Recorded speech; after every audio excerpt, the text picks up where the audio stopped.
l'invité de la matinale sur La Première.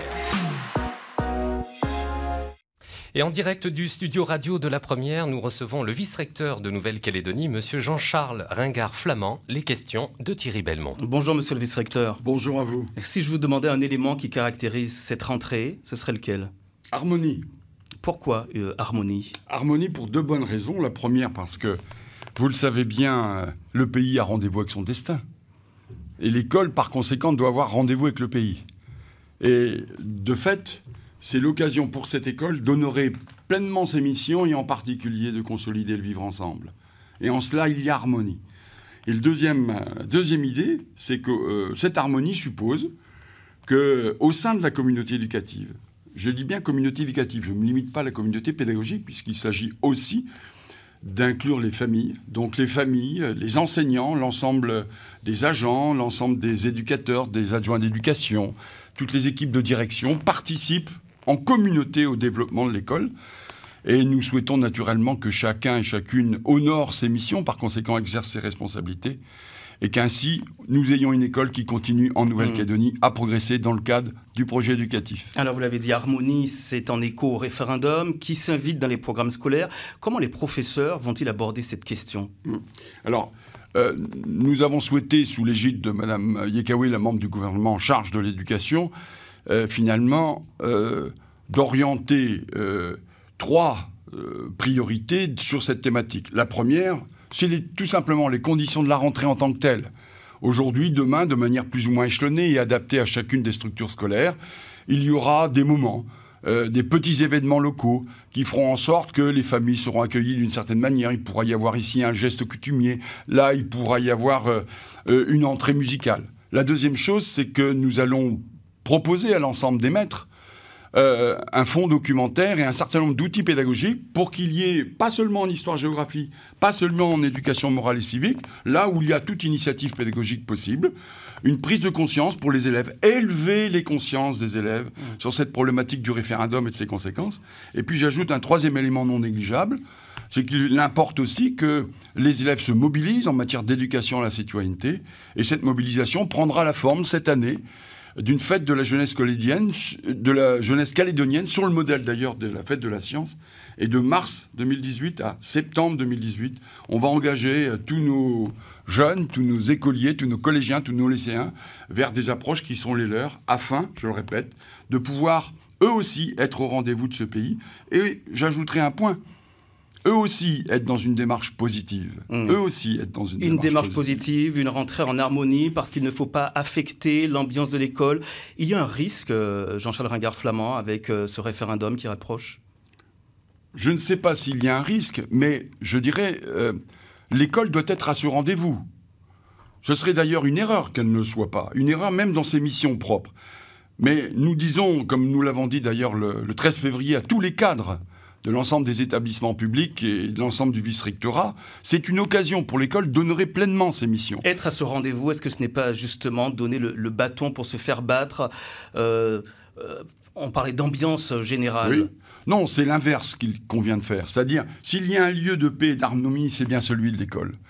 Et on peut avoir la faiblesse de penser que si les choses se passent bien... C'est faire rentrer la politique dans l'école, d'une certaine manière. Non, c'est pas faire rentrer la politique. C'est simplement que l'école honore ses propres missions.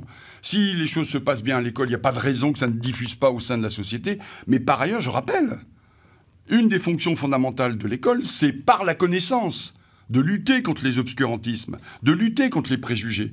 Par le vivre ensemble, c'est créer les conditions d'une solidarité citoyenne. C'est ça que nous devons faire encore plus qu'hier dans cette belle Nouvelle-Calédonie. Autre nouveauté pour cette rentrée, c'est la réforme des collèges qui devient effective cette année. Qu'est-ce qui va changer? Alors, schématiquement, il y a 4 changements principaux. Vous avez raison de dire, c'est la mise en œuvre effective. Donc tous les collèges privés et publics, 34 collèges avec Capogoti, comme vous l'avez cité tout à l'heure, 44 collèges publics et 23 privés s'engagent après une année sur un programme de formation qui a été inédit. L'année dernière, nous avons préparé avec tous les enseignants 6 jours de formation pour les préparer à cette mise en réforme. La mise en réforme, donc 4 points. Plus de français, plus de mathématiques. C'est-à-dire qu'on revient sur les savoirs fondamentaux. Parce qu'il y avait des lacunes. Oui, absolument. Les performances à l'entrée en 6e, notamment en français et en mathématiques, et ainsi que les performances qu'on peut observer d'ailleurs jusqu'au bout de la chaîne, c'est-à-dire au baccalauréat, sont sans doute pas à la hauteur de ce qu'on peut attendre. Et il y a une polémique en ce moment en métropole sur les mathématiques, avec le rapport du député mathématicien Cédric Villani et l'inspecteur général d'éducation nationale Charles Torossian, il faut le citer. Il propose d'expérimenter de nouvelles méthodes qui font leurs preuves à l'étranger, comme celle de Singapour. Ça veut dire quoi? Ça veut dire en gros, moi d'après ce que j'ai compris, apprendre les mathématiques de façon ludique en jouant par exemple. C'est-à-dire on est plus sur moins l'aspect abstrait des mathématiques et plus la mise en situation de l'apprentissage des mathématiques dans des contextes particuliers qui fassent que l'élève soit sans doute plus motivé. Donc c'est plus l'aspect situation mathématique qui va naturellement engendrer l'acquisition de notions et de connaissances que la stricte approche abstraite. Ça veut dire que les mathématiques, quand même, sont qualifiées d'un enseignement catastrophique en France par notamment le rapport Pisani qui sort régulièrement tous les ans. Il faut faire un effort particulier sur les mathématiques aussi en Nouvelle-Calédonie. Oui. Alors, comme je le disais, donc, plus de mathématiques, plus de français, je répète, c'est par rapport à la métropole, puisque je le rappelle, nous avons contextualisé la mise en réforme du collège. Pourquoi on dit plus de mathématiques? Parce que, je le répète, les résultats n'étaient pas à la hauteur. Mais plus de mathématiques comme il est fait habituellement, ou est-ce qu'on va revoir l'enseignement des mathématiques? C'est deux choses. C'est à la fois plus d'heures, il faut dire les choses clairement. Donc les enfants feront plus d'heures de mathématiques, particulièrement à l'entrée 6e et en 5e. Mais au-delà de plus d'heures, c'est une approche un petit peu différente, d'ailleurs qui s'inspire largement des travaux scientifiques internationaux et qui incite, du fait de la réforme des programmes, parce que je rappelle, c'est ça la deuxième nouveauté, il y a une réforme des programmes, donc les programmes changent de la 6e à la 3e. Et dans ces programmes, on insiste sur le fait que les situations qui sont proposées aux élèves doivent créer par leur nature même motivation et engagement des jeunes. J'ajoute le troisième changement qui n'est pas négligeable, c'est sur les langues. Et dans l'aspect des langues, il y a à la fois l'anglais, dont je rappelle qu'ici en Nouvelle-Calédonie, l'anglais est la langue vivante 1. Donc tous les jeunes, quels qu'ils soient, en 6e jusqu'à la 3e, en langue vivante 1, ont l'anglais. Et ils peuvent, par le jeu notamment de ce qu'on appelle les enseignements complémentaires, consolider cet enseignement de l'anglais. J'ajoute enfin, et c'est pas négligeable, toujours dans cet troisième aspect, c'est-à-dire les langues, il y a naturellement les langues et culture kanak, vous le savez bien, puisque les éléments fondamentaux de la culture sont obligatoires, et nous montons progressivement 6e, 5e, cette année c'est 5e, et à partir de la classe de 5e cette année, sur les langues kanak. Et sur les langues et culture kanak, sur les langues kanak plus précisément, est-ce qu'il y a assez d'élèves aujourd'hui qui choisissent l'option langue kanak? C'est un choix des familles. C'est un choix des familles. Alors, mais je ne répondais pas à la question. Est-ce qu'aujourd'hui, il y a assez d'élèves qui choisissent l'option langue kanak? Moi, je constate simplement que depuis que l'opération est lancée, je rappelle qu'elle a été officiellement lancée, si je puis dire, dans le cadre du projet éducatif, même si naturellement, antérieurement, des choses importantes ont déjà été faites.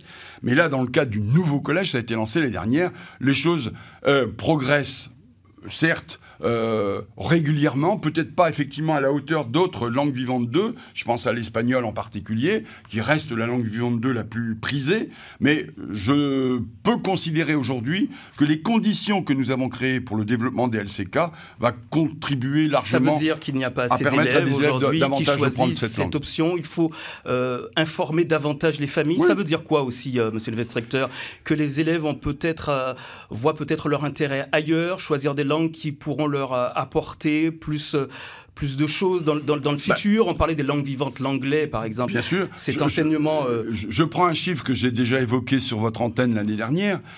Il y a en option facultative au baccalauréat de décembre 2017 un peu plus de 250 jeunes qui ont pris en option facultative une des 4 langues kanak. On peut considérer, rapporter à la partition des populations, que légitimement devrait avoir plus. Donc c'est pour nous, si je puis dire, un point de repère quant à l'évolution de l'enseignement des langues kanak. Un des objectifs, oui. Et comment donner davantage envie aux enfants d'apprendre? Alors, c'est une question fondamentale. D'ailleurs, j'ai écouté avec grande attention les remarques des enseignants, des collègues qui sont aujourd'hui questionnés sur votre antenne.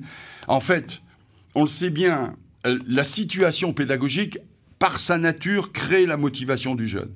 Donc, nous pouvons aujourd'hui constater que améliorer les apprentissages des jeunes dans un rapport équilibré maître-élève, c'est faire en sorte que les situations qui soient proposées créent motivation. Et on sait très bien, qui dit motivation, dit engagement, et par conséquent... Cette question n'est pas anodine, hein, parce qu'il y a 17 écoles qui vont expérimenter une nouvelle forme d'apprentissage. Oui. On en parle dans un instant, monsieur le vice-recteur, vous restez avec nous. Il est 6h58, on retrouvera effectivement le vice-recteur dès 7h10 sur la première avec vos questions attendues au 258-258. C'était l'invité de la matinale sur la première.